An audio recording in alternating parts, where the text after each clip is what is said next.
Et salut les potes, c'est Jigfio, j'espère que vous allez bien. Aujourd'hui on se retrouve pour le Tech Actu, comme tous les dimanches, avec Guillaume. Bonjour à tous. Cher Guillaume, on a eu plein de nouvelles croustillantes à vous raconter aujourd'hui. Plein de news intéressantes, vous verrez.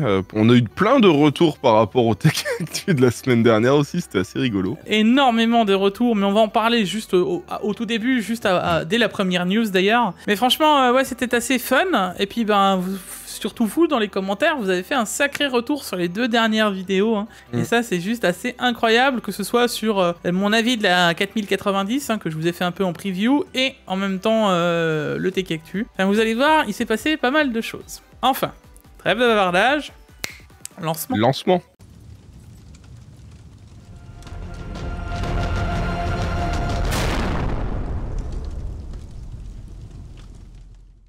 La vidéo d'aujourd'hui est sponsorisée par CDK Offers. CDK Offers, c'est un site où on peut acheter des clés, des licences, même des jeux, mais aujourd'hui, ce qui va nous intéresser, c'est Windows 10 Pro pour un peu plus de 13 €. D'ailleurs, je vous mets le lien dans la description juste en dessous. Il vous suffira ensuite de se connecter ou de créer un compte si besoin, d'ajouter la licence à votre panier, de rajouter le code JIG20 pour profiter des 20% de la chaîne. Une fois le paiement effectué, on attend 1 à 2 minutes et on se donne rendez-vous dans le User Center. Ici, vous retrouverez toutes les clés que vous avez achetées, vous copiez-collez la clé Windows que vous venez d'acheter, et pour terminer, on se donnera rendez-vous dans les paramètres d'activation de Windows, on copie-collera sa clé, et votre Windows sera activé, voilà. Alors Jigfio, bon comme d'hab, t'as oublié le petit pouce bleu, t'as oublié l'abonnement à la cloche, bon je pense dans tous les cas, il n'y a plus besoin de le dire, hein. Maintenant on vous fera peut-être un petit rappel en fin de vidéo, pour vous dire de le faire si vous l'avez pas fait, mais en vrai je pense que les gens ils y pensent, hein, de base. Ces derniers temps, Guillaume, ils sont au top, hein. Bon. Je vais être clair, vous, encore une fois, je dois vous remercier, vous explosez les stats. D'ailleurs, cette semaine, nous avons passé les 80 000 abonnés, hein, voilà. Nous sommes plus qu'à 20 000 du road to 100, on va y arriver. Tu auras bientôt droit à ton petit cadre, félicitations pour les 100 000. Et je tenais aussi à vous remercier parce qu'on a passé un record incroyable de la chaîne. On a fait plus d'1 million de vues sur les 28 derniers jours. Et ça, c'est un truc à marquer d'une pierre blanche. Surtout pour 80 000 abonnés.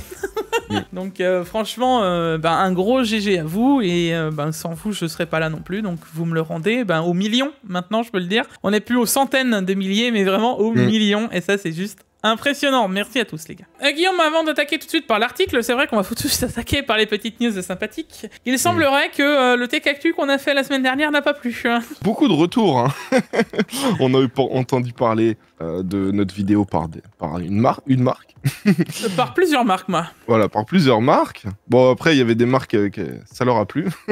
Ah oui, il y a beaucoup... en fait... eux vivent les mêmes choses que nous, donc un peu différemment, mais ils vivent les mêmes choses que nous, donc il y en a, ça leur a fait plaisir. Mais on a eu des retours, alors inattendus. Alors, par de la presse et par des collègues youtubeurs aussi. Ouais, grave. Alors moi, j'ai d'abord eu même des retours par d'autres youtubeurs très positifs. Sachez-le, les gars, il y en a énormément qui m'ont dit, en vrai, c'est bien ce que tu dénonces parce que ça fait un certain temps que ça aurait déjà dû être fait. Et ce qu'a fait I Kill You, d'ailleurs, il n'y en a pas qu'un peu qui le pensent. Donc ça, c'est assez rigolo de le voir en fond. D'ailleurs, I Kill You, je sais maintenant que tu me suis, passe par là. Coucou, hein, ça fait toujours plaisir. Et puis derrière tout ça, ouais, on a eu des retours. Moi, j'ai reçu... Mon téléphone a sonné, j'ai reçu des mails, j'ai vu des vidéos popper. Je pense qu'il y a beaucoup de gens, alors qu'on a cité finalement personne, qui avait énormément besoin de se justifier apparemment. On a visé strictement personne, et d'ailleurs les gens que j'ai vus sortir du bois, hein, c'était pas forcément vous que je visais. Donc si vous avez des choses à vous reprocher les gars, ouais, moi ça m'a fait marrer, hein. J'ai vu une vidéo pop, je me suis dit tiens, c'est lui qui répond, ok. Je me suis dit bon, ok, vas-y si tu veux justifier, vas-y. Et la justification était pas incroyable, donc bon, c'est comme ça, hein. Que voulez-vous? Moi ça m'a fait un peu rire, dans tous les cas, c'est pas parce que y a des presses qui envoient des mails, ou il y a des marques qui passent des coups de fil, ou des youtubeurs qui font des vidéos, que ça nous empêchera de continuer de dire ce qu'on pense sur le marketing d'NVIDIA. Ça ne va pas s'arrêter là. Le boycott ne nous a pas arrêté, alors croyez pas qu'envoyer un mail ou passer des coups de fil, ça va nous arrêter les gars. Puis bon alors, j'ai vu des justifications en mode ouais non mais c'est parce que il a juste trop le seum de pas avoir reçu sa carte graphique. Alors vous allez être surpris, mais déjà j'en ai une, et c'est pas possible que je m'arrête qu'à une d'ailleurs. Donc voilà, vous allez voir, hein. Vous allez voir, c'est qui va vraiment avoir le seum. C'est quoi cette réaction incroyable? Enfin, moi je vais vous dire un truc les gars, quand on n'a rien à se reprocher, on n'a pas besoin de se justifier. Voilà tout. Enfin bref, dans tous les cas, Guillaume, on peut tout de suite attaquer par les news insolites. Et quoi de mieux que de commencer par les news insolites sur Nvidia. Voilà, bon, on vous en avait parlé, il y avait un petit leak avec la RTX 3060 Ti en version GDDR6X. Donc là, on a la 3060 Ti GDDR6X, donc on avait eu un petit leak, on vous avait dit, bon, c'est des leaks, donc rien n'est confirmé, mais ça y est, c'est officiel. Asus l'a officialisé. La 3060 Ti spécial, là, vous savez, avec cette mémoire en GDDR6X au lieu que ce soit la GDDR6, vitesse de 18 gigabits par seconde. Donc voilà, bah ça c'est bien fait. Soit finalement une 3060 Ti super. Ou une super TI, je sais pas. Je sais pas comment ils veulent l'arranger Nvidia, mais en vrai c'est ça. Hein. Il faut se rendre compte que là ce qu'ils ont fait, c'est ni plus ni moins que ce qu'ils ont fait sur de la 2080 en passant à la 2080 super. Hein, ouais voilà, c'est ça. Voilà, bon.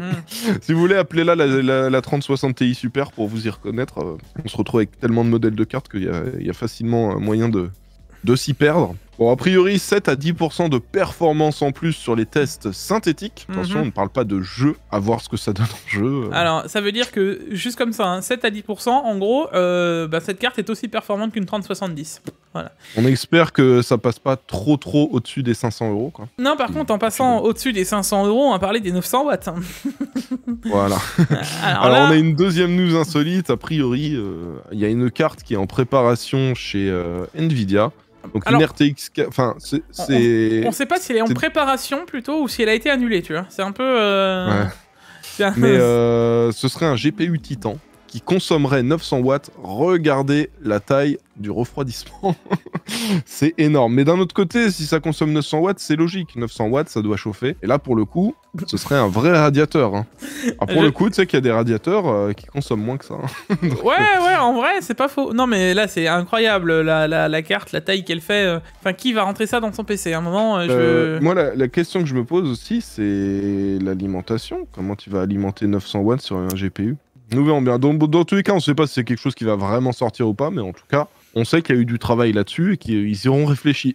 Donc, on verra bien si ça voit le jour ou pas. A priori, donc pour ceux qui ne savent pas, les Titans, ce sont des modèles pro. Donc c'est pas destiné au grand public, c'est pas des cartes pour faire du gaming. Hein, apparemment maintenant Nvidia bosserait sur du 800 watts, mais même ça, c'est toujours aberrant. Et d'ailleurs, en parlant de ça, hein, vous allez voir que ma première vidéo, parce que je vais essayer de vous sortir un truc quand même assez rapidement, d'ailleurs je vous ai fait un short, on va en reparler juste après, mais ma première vidéo va grand et principalement parler surtout de la consommation de ces cartes. Et vous allez voir que ceux qui ont fait des relevés à 350 watts pour de la 4K, je sais pas où est-ce qu'ils les ont sortis, mais parce que même en bridant la carte, alors soit les gars pensez à acheter des CPU parce que votre CPU il bottleneck de ouf, soit il y a un gros problème sur vos relevés. Hein. Vous allez voir qu'en termes de consommation, même sans forcément avoir un BIOS custom, la carte du moment où on va lui chercher du watt, on va la mettre en PLS, elle va aller consommer ce qu'elle a à consommer, quoi. Vous verrez. On enchaîne avec les vidéos de la semaine, GQ. Nous avons la première vidéo, c'est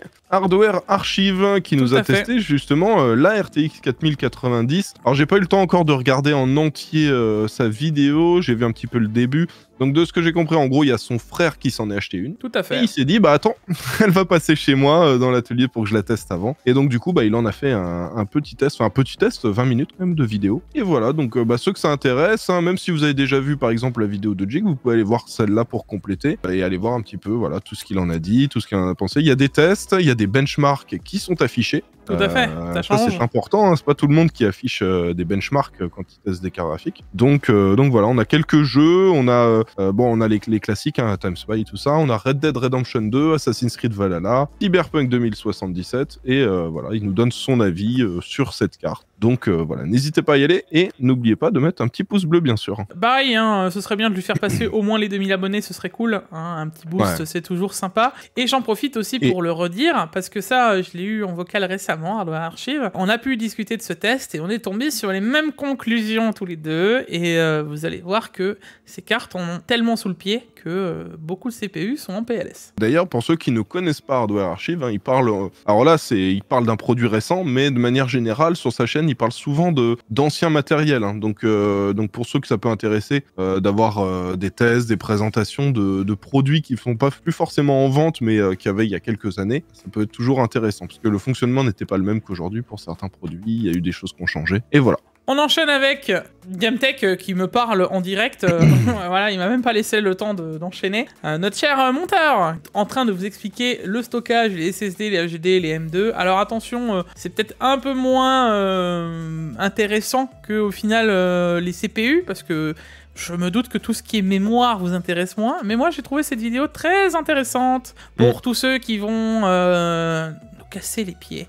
Avec... C'est vrai que là je le revois avec ses lunettes, c'est vrai que je devais lui acheter des Ray-Ban là, et c'était ça l'histoire là, quand il passait un certain nombre d'abonnés je crois. Ouais, je crois. Et on a donc voilà, bah pareil, hein, la même hein, les gars, n'oubliez pas le petit abonnement. Diamtech c'est notre monteur vidéo à moi et GQO, donc sachez que si à chaque fois vous avez des montages, des trucs comme ça, c'est grâce à cette chère personne, et là il se lance sur YouTube, donc n'hésitez pas à le soutenir avec un petit abonnement, la cloche et le petit pouce bleu sous sa vidéo. D'ailleurs, j'en profite, si attends avant d'enchaîner, je profite tout de suite pour le dire. Si vous voyez des erreurs de montage, n'hésitez pas à les pourrir ces vidéos aussi. Voilà, dès que vous voyez une erreur de montage, que ce soit sur ma chaîne ou sur celle de GQO, parce que des fois on se rend compte qu'il y a une petite erreur de montage, on se dit bon, il faut publier la vidéo, c'est pas grave, il y aura une petite erreur. Mais sachez que c'est cette personne qui est fautive. Donc n'hésitez pas, à chaque fois, vous allez sur sa dernière vidéo YouTube, vous lui dites Diam, je tiens à te prévenir qu'il y a une erreur de montage sur la dernière vidéo de GQO, Guillaume, voilà, comme vous voulez. Et n'hésitez pas à le notifier à chaque fois de ses erreurs. Il va nous détester. Tu sais quoi, ça, il va le cut. Il va le cut. Au montage. Ouais, voilà. Bon, peut-être que vous ne verrez pas ce moment-là. Bon. Alors, on a une dernière vidéo, mais ça, c'est un short à toi, Jig. Tout à fait. C'est le déballage de la RTX 4090 ROG Strix que tu as failli ne jamais recevoir. Que j'ai failli ne jamais recevoir. Allez, on n'en dira pas plus, peut-être un jour, on verra. mais voilà, vous avez le déballage complet par Jig. Et alors, modèle assez spécial, hein. T'as vu, ROG, ils nous ont mis du bleu, du rouge dessus. C'est très spécial. J'aime bien, je trouve. Ça rend plutôt bien. Alors encore une fois, j'aimerais bien voir vos retours sur les shorts. Comme dit, j'essaye d'en faire de plus en plus souvent, histoire de vous montrer les unboxings, etc. etc. Moi, je vois que ça vous plaît. Vu que l'hiver arrive, qu'il fait un peu froid, il y aura plutôt des pantalons bientôt. Je vais arrêter avec mes blagues, à chaque fois je la fais. Allez, vas-y, j'arrête. Vous pouvez bien sûr noter ma blague sur 10 dans les commentaires. Hein. N'hésitez pas à mettre une excellente note. Je sais que je vous ai tous fait rire avec ma blague pourrie. N'hésitez pas à lui mettre pas plus que 3. Ça sera considéré comme une excellente note vu la blague. Et mais non, c'est rigolo, c'est rigolo. Oh, c'est rigolo, hein, dis donc. Hein. Non, très clairement, les gars, dites-moi vos retours sur les shorts. Je sais que la dernière fois que je l'ai posé la question, il y a quand même une grande partie qui m'ont dit ouais, c'est cool. Mais là, encore une fois, dans le Tech Actu, c'est peut-être une autre commu et j'aimerais bien vraiment savoir si ça vous plaît ou non. Tant que ça vous plaît, moi, ça me convient. On enchaîne avec les promos de la semaine, Jig, et nous avons un processeur tout nouveau là, qui vient d'arriver sur le marché, le 13600KF, qui a un prix de 389. Donc en vrai, ça va, hein, parce que le 13600K, pas beaucoup moins cher que ça, hein, donc au final, il n'y a pas une grosse augmentation de prix. Le 12600K, bah là, t'avais des 12600K que tu pouvais retrouver entre 320, 330, 340 euros. Bah ouais, mais là, 389. Et alors, pour info, il y a eu des tests qui sont sortis. Alors, pas encore Jig, parce qu'il est sorti à bientôt, mais vous avez Pax et Discover ID qui ont sorti des tests, donc n'hésitez pas à aller voir. Disco, il a testé le 13900K les deux. Et 13600K. Pax, il a testé le 13600K. Ouais. Donc voilà, n'hésitez pas à aller voir leurs vidéos si vous voulez vous faire un avis. Sachez que les perfs sont là et c'est encore mieux que la 12e gêne. Donc voilà. Moi, j'ai pas encore fait mes tests. Je suis un peu en retard, mais vous inquiétez pas, on fera ça. Si vous voulez, on pourra même faire un petit stream un soir, un stream jeu vidéo où on testera le 13600K. Pour le coup, les gars, j'ai déjà vu pas mal de vos retours dans les commentaires qui m'ont demandé de tester le 13600K et les autres. Alors, bien entendu, ce sera fait. Pour l'instant, je n'ai pas reçu les CPU, donc le problème, voilà, ne se pose pas. Donc ça va arriver, hein, vous inquiétez pas, ça arrivera normalement si tout se passe bien la semaine prochaine. Puis ça va peut-être faire taire ceux qui pensent que je suis sponsor Intel. Hein. J'ai pas reçu les cartes ARC et j'ai pas reçu les processeurs, donc ça va, peut-être que ça vous calmera dans les commentaires. Hein. Peut-être même que je sortirai les processeurs Ryzen 7000 avant de sortir les processeurs 13600K. Ce serait assez impressionnant, Guillaume, qu'est-ce que t'en penses? Ce serait assez drôle, oui. On a aussi une jolie petite carte graphique, Guillaume, en dispo sur Cdiscount. Alors, nous avons donc une RX 6700 XT. Donc l'équivalent d'une 3070 à peu près. Oui. Pour 469 €. Alors à chaque fois, je vous dis l'équivalent, c'est sans prendre en compte si vous jouez en ray tracing. Hein. Pour rappel, ray tracing, ça marche mieux chez Nvidia. Ils nous l'ont suffisamment répété d'ailleurs.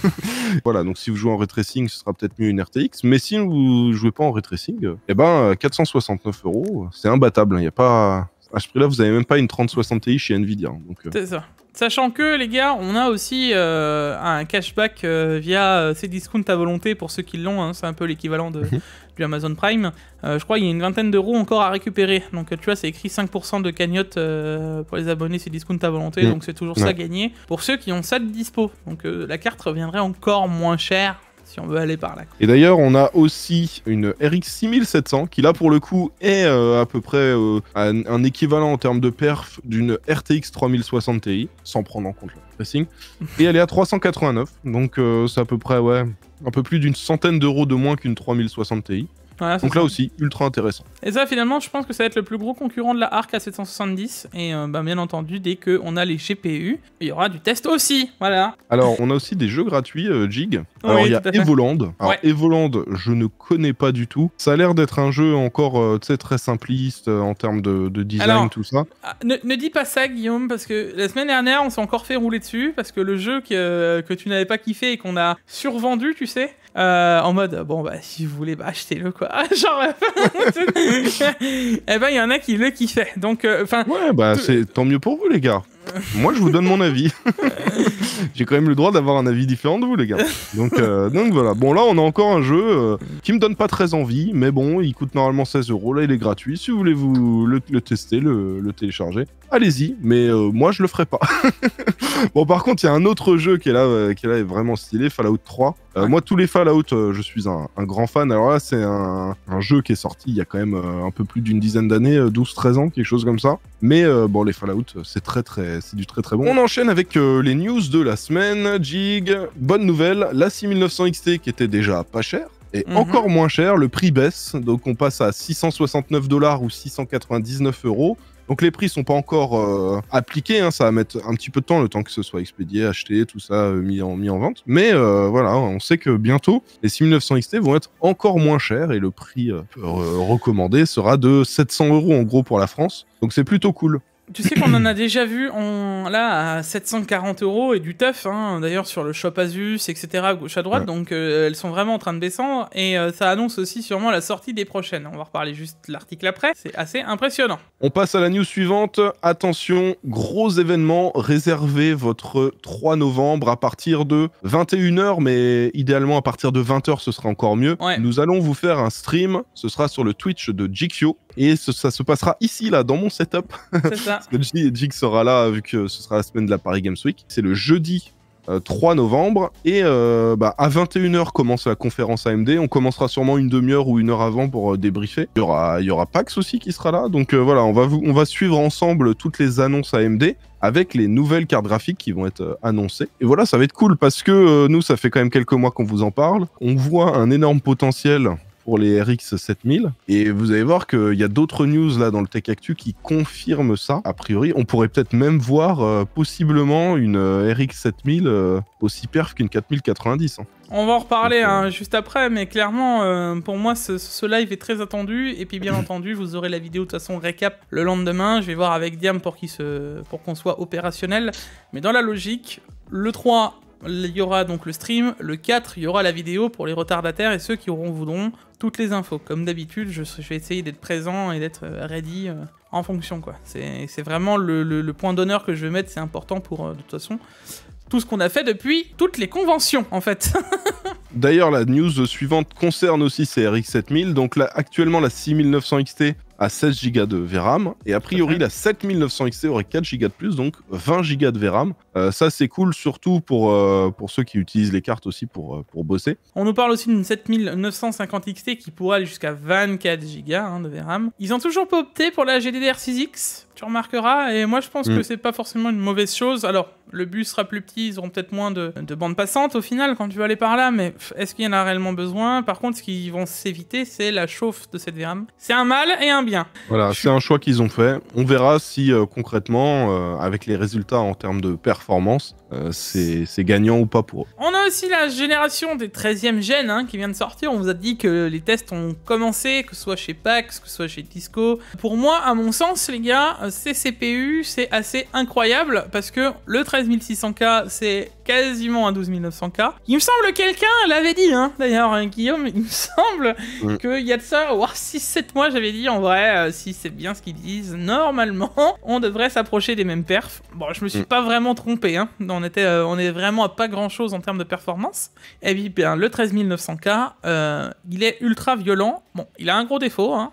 C'est qu'il consomme un petit peu.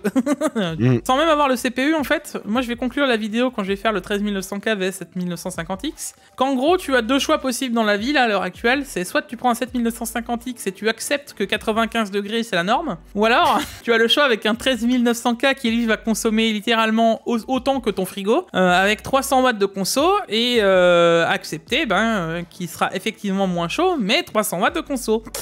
Je vais pas vous mentir, hein, que ce soit Intel ou AMD, que peu importe l'un ou l'autre, hein, si vous passez par là, aucun des deux n'est acceptable. Hein, que ce soit les 95 degrés d'un côté ou que ce soit les 300 watts de l'autre. Pour l'instant, des tests que j'en ai vus, je suis assez partagé, tu vois. C'est un peu la peste et le choléra, quoi. Et je pense que le grand gagnant dans tout ça, ça va être le 13600K, parce que, en gros, à moins de 400 €, t'as le processeur ultime qui te met tranquille pour très longtemps. Et d'ailleurs, pour le 13900K, on a, ça y est, on a un nouveau record de fréquence ever, là. La plus haute fréquence possible qui ait jamais été faite sur un processeur. On a un nouveau record, ça a été fait là avec justement le 13900K, overclocké sur une carte mère de chez Asus, les modèles que tu connais bien, les Apex, donc là la Z790 Apex. D'ailleurs, on est d'accord, elle est magnifique, hein, cette carte-là en blanc, là, ils nous l'ont fait en blanc, elle est belle comme ça. Ouais, au cas où Asus, voilà, vous avez mon adresse, hein, voilà. Non mais plus sérieusement, normalement je devrais pas tarder à la recevoir, hein, si tout se passe bien. Donc GQ aimerait bien faire 8,9 GHz.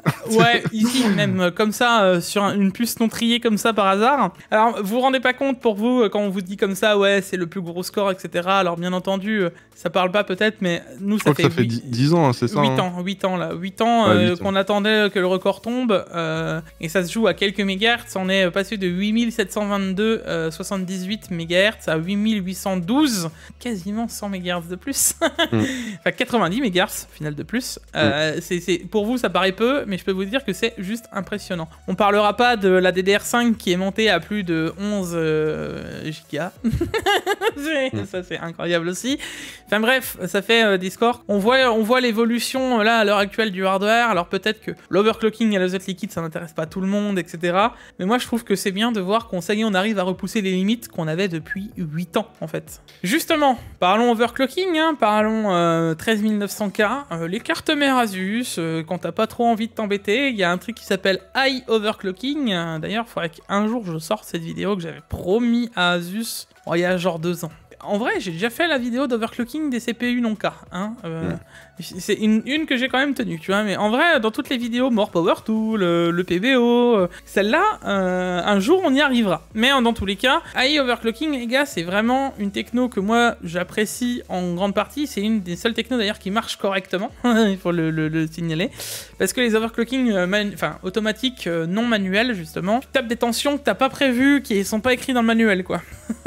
Là, pour le coup, ça marche assez bien avec Asus, ça a toujours assez bien marché et je l'ai vu évoluer au fur et à mesure des CM. Le CPU, en fonction de l'utilisation qu'on fait, va s'optimiser et essayer de faire le meilleur overclocking en apprenant à chaque fois. C'est pour ça qu'AI overclocking, c'est une sorte d'intelligence artificielle qui va régler les tensions, les fréquences au mieux en fonction de l'utilisation qu'on en fait. Tout à fait. Donc maintenant, à voir un peu l'évolution. Dans tous les cas, les gars, là, on y boot à 6.2 avec la fréquence. Alors moi, j'ai vu quand même 1,47 de tension, ça fait quand même beaucoup, mais voilà, dans tous les cas, c'est assez impressionnant de voir que ces CPU, sans trop chauffer, fonctionnent comme ça. À voir un peu la suite maintenant. Voilà, et pour rappel, c'était sur une Z690 Apex. On enchaîne avec des news concernant Intel. Ceux qui aiment les mini-PC, il y a un nouvel arrivant prochain, là, c'est le Serpent Canyon. D'ailleurs, on l'avait vu quand on avait fait le live Intel Tout à celui-ci. fait. A priori, il serait 63% plus puissant que le Nuke 11. Donc là, c'est le 12, hein, celui-là. Dites-moi si ça vous intéresse que je fasse le test de celui-ci. Puisque Voilà, au donc, final, je peux demander à Intel de le tester, histoire de voir un peu ce que ça vaut. Moi, je vous avoue surtout que je le vois encore une fois comme un PC de stream, puisque il est équipé des ARC, donc ARC mobile certes, mais ARC. Ça voudrait dire qu'on pourrait avoir de l'Eevee One dans le petit PC, et ça permettrait de jouer, plus de streamer. Encore une fois, je me projette, hein, mais je l'imagine dans une LAN, ben c'est pas trop chiant à transporter, quoi. Moi, ça me tente très bien de le tester. Maintenant, à vous de me dire si ça vous chauffe pas, on le teste pas. Si ça vous chauffe, ce sera pas un test qui arrivera tout de suite, avec tout ce qu'il y a. Mais voilà, ça peut être un des trucs qui pourrait m'intéresser à tester très prochainement, quoi. Parlons RAM, parlons bien, Guillaume, parce que là, G-Skill, il nous annonce des kits de RAM à 7800 et 8000 de fréquence en CL38. Alors moi, j'en ai marre de la DDR5, là. On nous envoie de la 5002, quelques mois après, il y a de la 6000. Quand je reçois de la 6000, bah là, après, on nous annonce de la 7008. Quand est-ce que ça va s'arrêter? Ça ne fait qu'augmenter les fréquences de RAM. Et donc là, avec la sortie de la 13e gène, donc on a cette nouvelle DDR5, 7000 et la possibilité même de les monter à 8000, certaines. C'est cool, quoi. Après, faudrait qu'on teste, faudrait peut-être que tu refasses une vidéo sur la RAM, Gig, où tu compares justement de la 4008, de la 5002, et là, les nouveaux kits. Et je pense que tu devrais faire le test à la fois sur Intel et sur AMD. On sait que AMD, il faut du 6000 minimum pour voir quelles sont les fréquences intéressantes de DDR5 à prendre. Et il y a sûrement eu des optimisations, des changements depuis la première vidéo que tu avais faite. Pour rappel, il y avait 1 ou 2% de différence en gaming et entre 5 et 10%, c'est ça en utilisation pro, quoi. Donc c'était pas méga intéressant de passer sur la DDR5. Là, les prix ont baissé et il y a sûrement eu des optimisations et surtout maintenant, on a accès à des fréquences encore plus élevées. Donc à voir, hein, je pense que ça pourrait être bien que tu retestes. Donc voilà, ça va être une affaire à suivre, mais encore une fois, ouais, dites-moi si ça vous intéresse parce que bon, là, il y a G-Skill qui en a sorti, il y a Team Group qui sort avec du 7600 et on a même XPG hein, qui le sort aussi à 7200. Voilà, et c'est d'ailleurs les nouvelles puces, hein, Guillaume.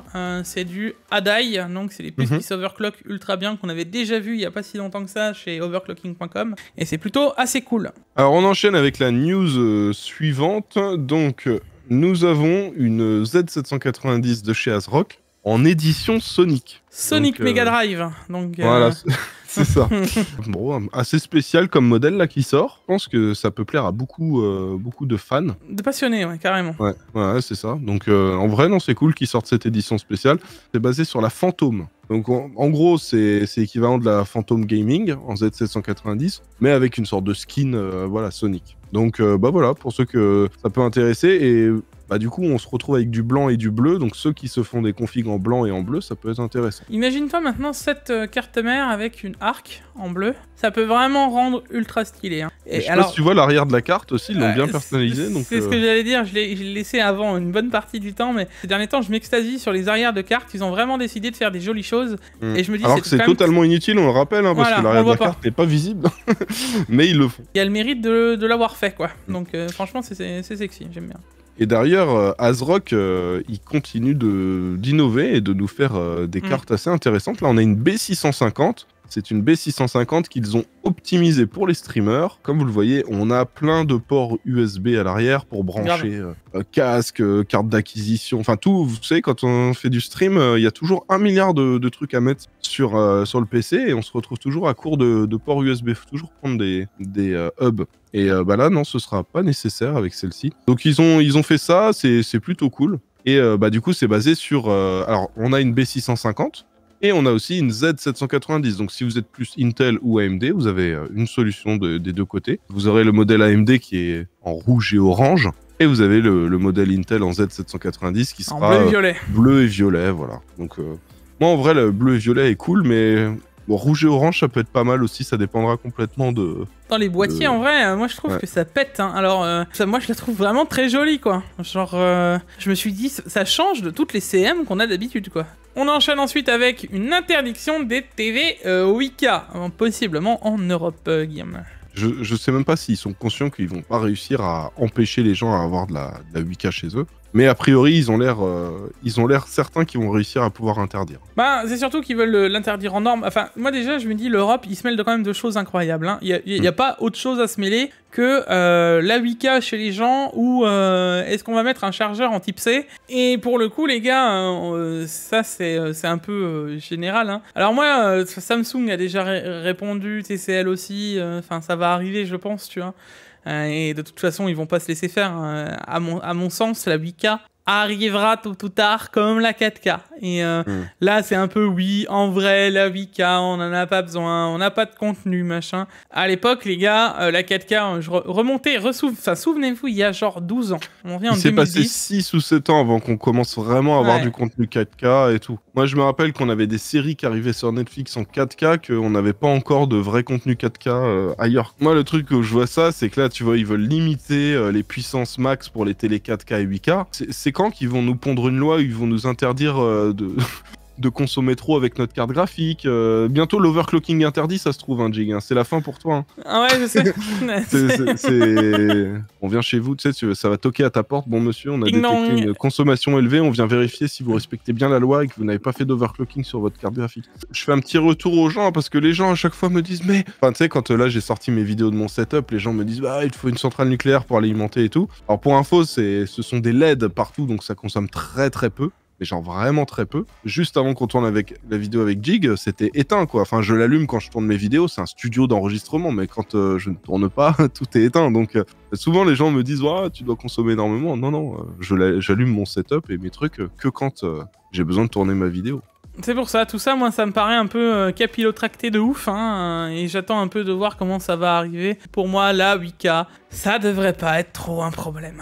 Hein. Je pense que, de toute façon, que ce soit du côté de Samsung, TCL, de tous les autres constructeurs de dalle, ils arriveront à nous trouver des solutions, même si ça vient passer. Pour l'instant, c'est juste une discussion au niveau de l'Europe, à voir comment ça va évoluer. Hein. Alors, Jig, news suivante, un Ryzen 7 7700 non X qui arriverait a priori. Alors, c'est un leak, hein. C'est Momomo US qui a tweeté ça. Donc ce serait un 8 cœurs 16 threads avec 65 watts de TDP. Tout à fait. Alors bon, c'est assez rigolo, hein. Ils nous sortent déjà les noms X, ils ont été rapides. Et c'est surtout qu'on se dit qu'on attend quand même les X3D. On a vu que maintenant les 13000 étaient un peu plus performants, alors c'est pas non plus incroyable en termes de gaming. En tout cas pas si t'as un 13000... Enfin, si t'as pas un 13900K, voilà, ça reste dans les normes d'une augmentation d'une gène à une autre. Par contre, le 7700 serait peut-être intéressant en termes de chauffe, en termes de consommation, en termes de plein de trucs en fait. Donc pourquoi pas quoi. Pour info, le 7700 sera bien sûr overclockable. Hein. C'est pas comme Intel où vous avez le X qui a une fréquence spéciale et le non X qui a une fréquence plus basse, mais le non X est overclockable chez AMD. Hein. Donc voilà, hein, ça permettra quand même de faire des belles choses. A voir maintenant avec les X3D en espérant que les X3D sont pas 150 balles plus chers que les non X3D quoi. On enchaîne avec toujours les Ryzen 7000 qui chauffent beaucoup. A priori, on gagne 10 degrés en polissant l'IHS. Alors l'IHS, vous savez, c'est cette plaque sur laquelle on applique la pâte thermique habituellement. Voilà. Et voilà. Et donc, quand vous le polissez, en dessous, c'est du cuivre. On parle déjà quasiment d'un millimètre enlevé, les gars. C'est assez énorme en termes d'épaisseur, quoi. Bon, dans tous les cas, ça me fait doucement sourire parce que on les passe déjà en train de les polir, alors que d'habitude, ça prend un peu plus de temps avant d'y réfléchir, quoi. Là, ils ont vraiment pas tardé et c'est vraiment, à mon sens, un problème pour les gens, ce côté 95 degrés, quoi. Toujours en restant sur les Ryzen, alors a priori, on aurait les 7000 en X3D, vous savez, les versions avec 3D V-Cache à balles. Ils seront dévoilés au CES 2023. Donc le CES, pour info, c'est le Consumer Electronic Show qui se passe à Las Vegas. A priori, on devrait avoir les annonces à ce moment-là. Donc ça arrive bientôt, ça arrive maintenant dans un tout petit peu plus de 2 mois. Et c'est cool. On attend de voir ce qui va se passer. On espère que les prix vont pas être trop élevés par rapport aux Ryzen 7000 classiques, les non X3D. Après, ils vont peut-être être dévoilés sans être forcément annoncés avec les specs, les machins, etc. Ouais. Hein, on n'en sait rien. Pour l'instant, on sait que le CES, c'est toujours un peu la vitrine technologique de l'année. On va montrer un peu ce qui va se passer pendant l'année. Au fur et à mesure, ça évolue, quoi. Mais dans tous les cas, ce serait bien que peut-être qu'on ait en tout cas une date de sortie ou autre. Ce sera à guetter, dans tous les cas, comme on vous avait dit. 7000X 3D, pourquoi pas, dépend du prix, quoi. Parlons maintenant de nouveau de cartes graphiques. Alors, on va parler de EVGA. EVGA, ils ont dit, bon, on en a marre de vous, Nvidia, on arrête de faire des cartes Nvidia. Par contre, leur logiciel, ils le rendent toujours compatible avec les RTX 4090. C'est le EVGA Precision X1. Mais c'est sûr, mais tu sais, Guillaume, je pense que VGA, d'ailleurs, a arrêté de bosser avec Nvidia parce qu'ils n'avaient surtout pas de problème avec eux, tu vois. Voilà, de tout ce qu'on avait encore dit, c'est sûrement parce que Nvidia ne veut surtout pas tout contrôler, quoi. Hein. C'est juste parce que ils avaient d'excellentes ententes avec Nvidia, quoi. Sachez que si vous avez acheté une RTX 4090, bah, vous pouvez utiliser ce logiciel pour faire tous les petits réglages avec. On enchaîne avec un rendu de la 4070 de Morlo is Dead qui a vu passer des photos apparemment de cette 4070. Tiens, cette 4070, Guillaume, ça serait pas une 4080 12 Go par hasard? Je sais pas, c'est étrange, ouais. Ouais. Bon, dans tous les cas, le refroidissement ressemble énormément à une 3080, on serait sur du dual slot. Enfin, des cartes graphiques d'une épaisseur normale. Voilà. Tu reviens 5 ans en arrière, on aurait dit mais elles sont énormes ces cartes. Ouais, pour la période actuelle, c'est une taille normale. Bon, c'est une petite taille.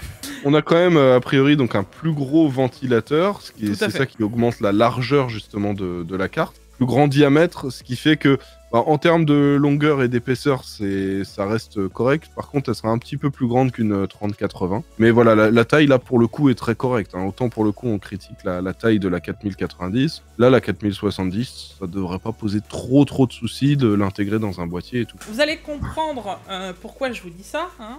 Quand t'as pas envie d'avoir ça vs ça dans ton PC, tu vois, comment t'expliquer, tu vois. Je tiens juste à vous dire que là, je tiens une 3080, hein. C'est pas un jouet hein, que je tiens, d'accord? Et ça, c'est la 4090. Donc, à un moment, ouais, je pense qu'il faut quand même revenir à des tailles de carte graphique à un moment normal, hein. À un moment. Voilà. Alors, Jig, on enchaîne avec une autre news, ça concerne Cable Mod. Tout à fait. Et Cable Mod, ils ont sorti un adaptateur qui va nous éviter de plier nos câbles, tu sais, ces nouveaux câbles... 12 VHP WR, là, les nouveaux câbles qui font passer du 600 watts pour les nouvelles RTX. Alors sachez que ce câble il est tout fin, il fait passer 600 watts, c'est pas bon hein, de plier les câbles. D'autant plus que la carte est énorme, donc souvent elle est collée à la vitre, ça oblige à plier, à serrer à mort le câble. C'est pas bon. Et là donc ils nous sortent un câble, enfin un adaptateur qui permet direct de faire un angle de 90 degrés. Et dessus on va brancher le câble. C'est une bonne chose, mais on se retrouve toujours avec un adaptateur dégueulasse qui passe de ça vers le 4x8 pins. C'est pas foufou, mais bon, c'est mieux que rien, on va dire. Déjà, avec cet adaptateur, ce sera déjà un peu mieux. Ça évitera de trop tordre le câble. Moi, j'attends quand même la suite. Je suis rassuré et rassurant sur ce câble, puisque plein d'experts ont dit que ça devrait bien se passer. Donc, pour l'instant, moi, je vous dis que, en tout cas, sur le papier... On croise les doigts pour que les experts ne se soient pas trompés, tu vois. Moi, ce que j'attends maintenant, c'est sur le temps et de voir un peu comment ça va évoluer. Moi, je connais d'autres personnes qui travaillent en BU, et j'en parle de toute façon dans la vidéo dédiée d'alimentation. Eux sont assez réticents de ce câble. Hein. Donc, j'ai un peu deux avis. Il y a vraiment les experts qui passent ça, qui ont dit ouais, ok. Et il y en a d'autres qui fabriquent des produits pour d'autres marques qui sont un peu réticents. Donc...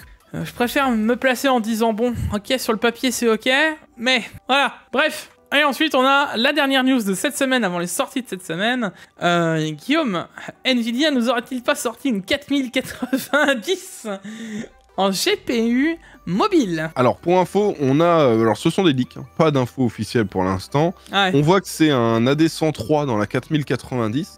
L'AD103 c'est celui de la 4080 modèle desktop.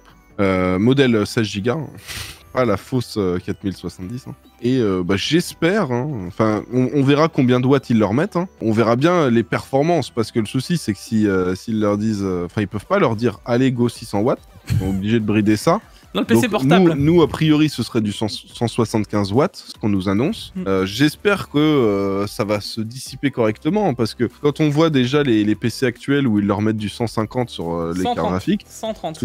Je crois 130. Ouais, 130. Il y a déjà c'est déjà des PC un peu plus épais hein, quand même. Donc là, s'ils mettent 175, bon après les gens qui achètent un PC portable avec une 4090, ils sont conscients de ce qu'ils font, tu vois. On va pas avoir des ultra fins comme on voit. Dois-je te rappeler l'épaisseur d'une 4090 ou c'est bon, Guillaume? Non, c'est bon, ça ira. Ça ira. Bon bah alors à partir de cette base, je me dis que tout est possible. Vous avez le choix entre un desktop et un PC portable. Hein, voilà. Je pense qu'ils vont réussir à limiter ça et en espérant que ça chauffe pas trop. Maintenant, il faudra voir les châssis, comment ils vont le gérer, etc. Tout ça, ça va être très, très discuté et discutable. Moi, par contre, il y a autre chose qui me titille. C'est comment on passe d'une 4090, d'une 4080 Ti à une 4070 sans passer par la norme 4080. Il doit manquer quelque chose dans ce graphique, ou alors c'est moi qui comprends pas tout. Et puis même la 4080 Ti, elle est sur une AD 104 qui devrait être une 4070 à la base. Enfin, pour l'instant, pour moi, ces leaks sont très très flous et on en parle parce que bon, voilà, c'est là. Et d'ailleurs, j'ai eu des questions là-dessus pour le côté mobile. Pour l'instant, ça reste très très très flou. Et d'ailleurs, voilà. Côté RX 7000... Les AMD, a priori, seraient très bons hein, sur du mobile. Ouais, justement, les prochaines RX 7000 mobiles, les gars, seraient équivalentes à une 6950 XT desktop. Hein. Ce sont toujours aussi des leaks, hein. On verra bien si ça se confirme. Tout à fait. Mais ça pourrait être assez incroyable. Hein. On enchaîne avec les sorties de cette semaine, Guillaume. On a le Ryzen Tech Morpheus 8069 qui sera un refroidissement ventirad. C'est étonnant. Pour les... Ventirad pour carte graphique, ouais. On a vu ça, on s'est dit tiens, on va le remettre parce que c'est pas souvent qu'il y a ce genre de choses qui sont annoncées. J'ai envie de demander à la Ryzen Tech si je pourrais le tester en vrai. C'est une curiosité parce qu'en vrai, ça se faisait avant. Hein. Genre... il y a longtemps, et maintenant c'est quasiment plus que des AIO. Et en vrai, juste pour le fun de tester et voir de ce que ça donne, ça pourrait être intéressant. Sachant que ça, c'est une solution finalement qui pourrait venir remplacer si vous avez cassé un des ventilateurs d'autres cartes, ou si vous avez cassé le plastique de la carte. Enfin, que le PCB n'a rien, en gros, mais que le refroidissement est HS, quoi. Et je trouve que c'est plutôt pas mal d'avoir pensé ça du côté de Ryzen Tech, et ça a l'air plutôt assez perf, en tout cas de ce qu'ils en annoncent. Voilà, et normalement, donc c'est compatible avec les RX 6700, 6800, 6900 XT, et avec les RTX 3080, 3090 et 4090. Donc ouais, dans tous les cas, les gars, on va guetter ça un peu de près, et ça pourrait être un test. Alors encore une fois, un test qui arriverait bien plus tard de tout ça. Mais ça pourrait être un truc à confronter, plus un test curiosité et de fun qu'un test vital, quoi. Voilà. Et ensuite, Likes Gaming, est-ce que je ne connaissais pas du tout cette marque. Ouais, moi non plus, je connaissais pas, mais ils ont sorti un modèle de 4090. White. Tout blanc, avec un design vraiment réussi, je trouve. Donc, on s'est dit, bon, on va vous la montrer. Le système de refroidissement a l'air ok aussi, c'est du triple slot. Bon, à voir, à tester, mais... Des caloducs qui ont l'air assez... Enfin, quand même vachement intégrés au refroidissement, au radiateur et tout. Ça a l'air assez pas mal, hein, en vrai. Hein. Je ne connaissais pas, et le côté tout blanc me plaît bien, moi. Bon, clairement, je ne suis pas sûr que ça sortira sur le marché européen. Mais il y a moyen de retrouver des modèles sur AliExpress, vous connaissez. Et ensuite, la dernière annonce, GQ, est-ce que tu serais prêt à mettre 1500 € dans un siège gamer? Ah bah si le siège gamer est floqué Lamborghini... Razer a l'air de penser qu'il y a du monde qui va le faire. Bon, moi, je trouve ça un peu cher. Surtout pour... Bon, le siège a l'air quali, mais quitte à mettre 1500, je préfère me prendre un bon siège ergonomique Herman Miller, plutôt qu'un siège que je vais payer cher parce qu'il y a écrit Lamborghini et qu'il fallait payer la licence Lamborghini pour le faire, quoi. Ouais, voilà, clairement, je suis du même avis. Moi, je trouve ça un peu aberrant. Bon, ça peut être bien pour les fans de Lambo. Hein. Moi, je pense que si tu commences comme ça, tu peux déjà commencer à économiser pour ta Lambo, en fait. Ouais, voilà, c'est ça. Hein. Exactement. Non, là, c'est vraiment très, très, très cher pour un siège qui se veut gamer, en tout cas. Voilà, ça a le côté honnête d'avoir tenté le coup de pub, mais c'est vraiment pas dingue du côté Razer, là. C'est pas forcément la nouveauté du siècle, ouais. Bon, et ben voilà, Guillaume, on a fini ce Tech Actu de cette semaine avec plein de petites news. On n'est pas forcément sur des choses qui cassent trois pattes à un canard non plus, hein, cette semaine. C'est plutôt une semaine classique, normale. Ça fait plaisir d'en retrouver parce que ces derniers temps, Guillaume, on était à fond, hein, entre les sorties à gauche, à droite. Il y avait beaucoup d'annonces, beaucoup de sorties, CPU, carte mère, carte graphique. Donc là, c'est bien, on est un peu plus chill là, cette semaine. Là, c'est bien, il y a encore pas mal de sorties qui vont arriver, les RX, voilà, etc. On a pas mal de tests à vous faire. Moi, j'aurai un test par CPU, machin. Enfin, voilà, on n'est pas en manque de contenu ces prochains temps. On aura, ne pas oublier, bientôt la 4080 qui devrait pointer le bout de son nez. Donc, il y a encore de belles choses à voir et à faire très prochainement, en tout cas. Bon, bah les gars, j'espère que cette vidéo vous a plu. Comme d'habitude, n'oubliez pas de lâcher le like, l'abonnement, les réseaux sociaux et tous les trucs casse-pieds qu'il y a à faire comme d'habitude. Hein. C'est le référencement, ça fera plaisir. Guillaume, je sais pas ce que tu en penses, mais on pourrait mettre le hashtag Lamborghini hein, à la fin de cette vidéo. Oui, hashtag Lamborghini. Ouais. Histoire que... et on repérera comme ça ceux qui étaient là jusqu'à la fin de la vidéo. Et puis ben comme d'habitude, on se retrouve pour une prochaine vidéo. On n'oubliera pas d'aller voir toutes les personnes qu'on a mis en avant, c'est important. Pas forcément mon short, hein, mais vraiment Hardware Archive et Diamtech. Voilà, dans les charrettes. Promis, c'était la dernière fois, je referai plus cette blague dans les prochains Tech Actu. Mais là, j'avais envie. Les gars, vous savez ce que vous avez à faire dans les commentaires. Allez, on se retrouve pour une prochaine vidéo. C'était Guillaume et Dicfio. À la prochaine. Ciao, ciao. Ciao, ciao.